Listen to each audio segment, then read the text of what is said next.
Advocates academy and research सेंटरच्या भूमिपूजन प्रसंगी ज्यांच्या हस्ते आपण आज भूमिपूजन केलं आहे ते सर्वोच्च न्यायालयाचे न्यायमूर्ती आणि खऱ्या अर्थानं सर्व वकिलांचे गार्जियन जस्टिस भूषण गवई साहेब, जस्टिस प्रसन्न वैराळे साहेब सुप्रीम कोर्ट,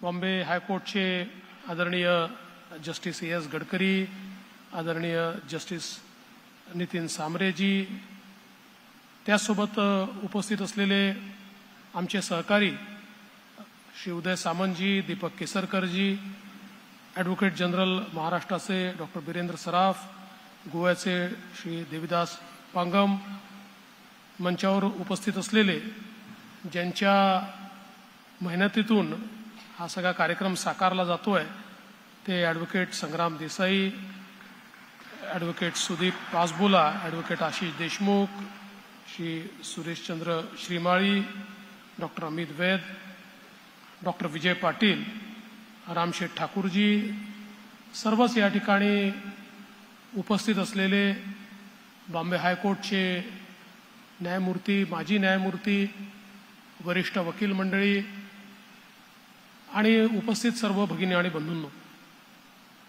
आज अतिशय आनंदाची गोष्ट आहे की ॲडव्होकेट अकॅडमी अँड रिसर्च सेंटरचं भूमिपूजन नुकतंच संपन्न झालं. आणि जसं या ठिकाणी आपल्याला सांगण्यात आलं की देशातली पहिली अकॅडमी ही महाराष्ट्रामध्ये या ठिकाणी होते आणि म्हणून मी आमचं जे बार काउन्सिल आहे, bar council of Maharashtra and Goa, त्यांचं अतिशय मनपूर्वक अभिनंदन करतो की त्यांनी हा पुढाकार घेतला आणि अर्थातच गवई साहेबांचा आशीर्वाद आणि शुभेच्छा पाठीमागे होत्या, त्यामुळे अतिशय कमी वेळात या अकॅडमीचं या ठिकाणी भूमिपूजन होऊ शकलं. संग्रामजींनी सांगितलं हे खरं आहे की सातत्याने त्यांचा पाठपुरावा असायचा. संग्रामजी पारिजात मला सातत्याने भेटायचे आणि आमच्या जागेचं काय, आम्हाला लवकर जागा द्या, आम्हाला अकॅडमी तयार करायची आहे. 2 जागा आपण त्या ठिकाणी पाहिल्या होत्या, एक पनवेललाही बघितली होती, पण तिला युजर चेंज करण्याकरता वेळ लागणार होता. पण मी आमचे मित्र उदय सामंत यांचं अभिनंदन करतो की त्यांनी पुढाकार घेतला आणि या ठिकाणी ही जी तळोजीची जागा आहे ती त्यांनी सुचवली आणि तात्काळ माननीय मुख्यमंत्र्यांच्या संमतीनं ही जागा या ठिकाणी शासनाने या अकॅडमी करता दिली आणि आज त्याचं भूमिपूजन देखील झालंय.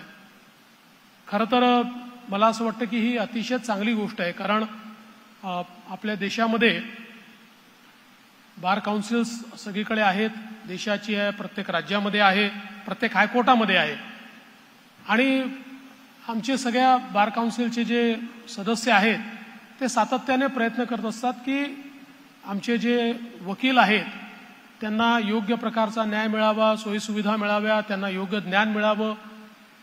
मात्र त्याकरता एक व्यवस्था की जी नवीन वकिलांना काही चांगलं ज्ञान देऊ शकेल आणि जी न्याय व्यवस्थेमध्ये किंवा लेजिस्लेशनमध्ये देखील कॉन्ट्रीब्यूट करू शकेल, अशा प्रकारची एक अकॅडमी ही अत्यंत आवश्यक होती आणि हा एक चांगला विचार या ठिकाणी मांडण्यात आला. आणि मला विश्वास आहे की आता ही अकॅडमी तयार झाल्यानंतर एकीकडे जी काही विविध क्षेत्र आहेत न्यायदानाचे, त्या क्षेत्रामध्ये ही अकॅडमी चांगलं काम करेलच, पण ज्याचा उल्लेख संग्रामजी आपण केला, मला देखील असं वाटतं की आपलं जे प्रोसेस ऑफ लेजिस्लेशन आहे त्याच्यामध्ये अधिक कॉन्ट्रीब्युशन जर आपण तुमच्या साईडचं घेऊ शकलो तर मला असं वाटतं की त्याचा एक फायदा एक चांगला कायदा बनवण्यामध्ये देखील निश्चितपणे होऊ शकतो.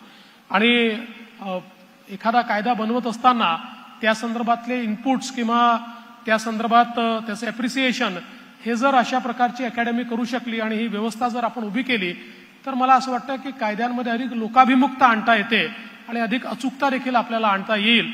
आणि म्हणून अतिशय चांगल्या प्रकारची ही अकॅडमी आता या ठिकाणी सुरू होते. खरं म्हणजे आज आपलं न्यायदानाचं क्षेत्र हे अत्यंत वेगानं बदलत आहे. मला या गोष्टीचा देखील आनंद आहे की काही दिवसापूर्वीच आपण बॉम्बे हायकोर्टच्या नवीन इमारतीचं या ठिकाणी भूमिपूजन केलं आणि आता अकॅडमीचं भूमिपूजन आपण करतोय. पण आज आपण पाहतोय की विशेषतः टेक्नॉलॉजीमुळे सर्व क्षेत्र ही खूप मोठ्या प्रमाणात बदलत आहेत.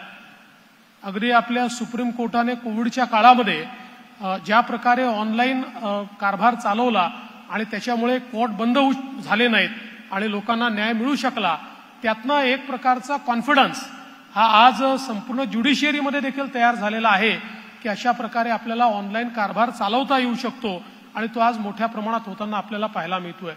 ई फायलिंगचा आग्रह सुप्रीम कोर्टाने धरला आणि मला अतिशय आनंद वाटतो की bar council of Maharashtra and Goa यांनी सगळ्यात जास्त पुढाकार घेतला आणि आज आपल्या जवळजवळ सगळ्या कोर्ट्समध्ये त्या ठिकाणी ई फायलिंगची सुविधा आपण सुरू केली आणि त्यातनं एक प्रकारची ट्रान्सपरन्सी देखील आणि एक प्रकारची एफिशियन्सी देखील या ई फायलिंगच्या माध्यमातून तयार झालेली आपल्याला पाहायला मिळाली.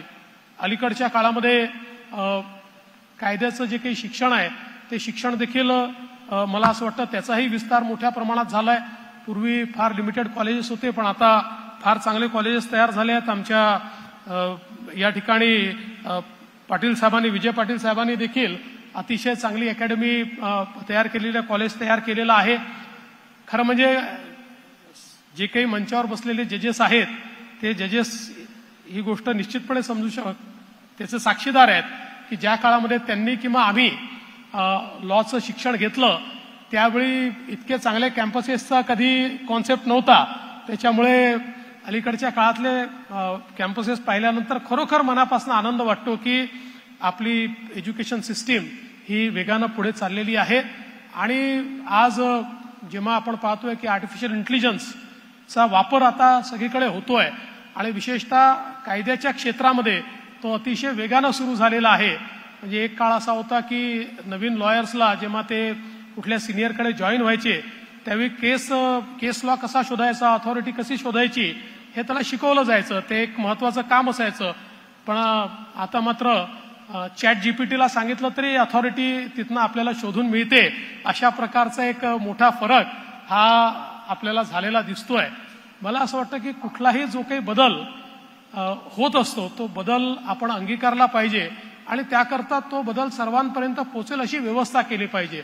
आणि म्हणून मला असं वाटतं की अशा प्रकारची अकॅडमी याकरता आवश्यक आहे की वेगानं बदलणाऱ्या या सगळ्या जगामध्ये आज जे काही नवीन येत आहे ते नवीन आमच्या लॉयर्सपर्यंत पोहोचलं पाहिजे. असं म्हणतात की आजचं जग कसं आहे तर लर्न, अनलर्न अँड रिलर्न अशा प्रकारचा मंत्र आजच्या जगाचा आहे. म्हणजे जे आपण शिकलोय ते विसरावं लागतं, नवीन शिकावं लागतं, पुन्हा जे नवीन शिकलोय ते विसरावं लागतं, पुन्हा नवीन शिकावं लागतं. त्यामुळे केवळ यंग लॉयर्स करता नाही तर मला असं वाटतं की वर्षानुवर्ष जे लॉयर्स काम करतायत त्यांच्याही करता एक अपग्रेडेशनची आवश्यकता अलीकडच्या काळामध्ये आपल्याला या सगळ्या टेक्नॉलॉजिकल ॲडव्हान्समेंट्समुळे त्या ठिकाणी करावी लागणार आहे. आणि म्हणून एक महत्वाचं काम हे या अकॅडमीच्या माध्यमातून या ठिकाणी होणार आहे. मी त्याकरता अतिशय मनपूर्वक शुभेच्छा देतो. आणि खरं म्हणजे या अकॅडमी करता आपण सगळे लोक मदत करताच आहात, पण शासनाच्या वतीनं देखील आम्ही 10 कोटी रुपये या अकॅडमीला त्या ठिकाणी देऊ जेणेकरून आपलं काम जे आहे हे वेगानं झालं पाहिजे. आता हे 10 कोटी रुपये अनाऊन्स करताना आमचा स्वार्थ पण आहे, कारण हे 10 कोटी रुपये तुम्हाला मिळायचे असतील तर ते डिसेंबरच्या सेशनमध्ये मिळू शकतील आणि डिसेंबरच्या सेशनमध्ये मिळवायचे असतील आम्हालाच पुन्हा राज्यावर आणावं लागेल, त्याशिवाय काही तुम्हाला ते मिळू शकणार नाहीत. त्यामुळे आणि ते तुम्ही आणणारच आहात, त्याच्यामुळे त्याच्यात काही आमच्या मनात शंका नाहीये. पण आपण ज्या तिन्ही मागण्या पूर्ण केल्या या ठिकाणी मांडल्या, खरं म्हणजे त्याही संदर्भात निश्चितपणे मी आपल्याला आश्वस्त करू इच्छितो की जो ॲडव्होकेट्स ऍक्ट आहे त्या ऍक्टला एक्सपिडाईट करण्याचा प्रयत्न आपण करू. मागच्या काळात काही थोड्याशा त्याच्यामध्ये अडचणी होत्या, पण आमचे सराफ साहेब आहेत आणि आमचे सराफ साहेब हे दोन्हीकडचं बॅलन्स करत असतात, त्यामुळे ते निश्चितपणे त्यातनं आपल्या सगळ्यांच्या मदतीनं हा जो ऍक्ट आहे हा लवकरात लवकर या ठिकाणी आपल्याला कसा करता येईल तो प्रयत्न आपला असेल. एक आपण यंग लॉयर्सच्या स्टायपंडचा विषय अतिशय चांगला विषय मांडलेला आहे. मी आज तुम्हाला एवढंच सांगतो की मी आज काही त्याची अनाउन्समेंट करत नाही, पण एवढंच सांगतो की हा एक चांगला विषय आहे आणि आम्ही त्याबद्दल सकारात्मक आहोत. आम्ही जरूर त्या संदर्भातला जो काही सगळा विचार आहे तो पूर्ण करू, माननीय मुख्यमंत्र्यांशी देखील चर्चा करू आणि हा विषय देखील आपण निश्चितपणे मार्गी लावू।